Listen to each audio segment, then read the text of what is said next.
আপনারা ভালো করে কাজ, ঘুষ খাওয়াটা বন্ধ করেন, দুর্নীতি বন্ধ করেন। দেশে অন্ধ অন্ধ দুর্নীতি ভরে গেছে। আমি আশ্চর্য হয়ে যাই, এত কষ্ট করে, এত ভিক্ষা করিয়া প্রায় 309 কোটি টাকা আমরা সাহায্য পেয়েছি।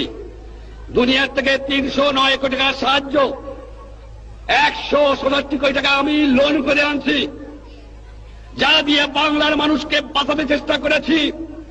1 আনার বৈদেশিক মুদ্রা আমাদের হাতে আমরা পাই নাই 7 কোটি লোকের জন্য।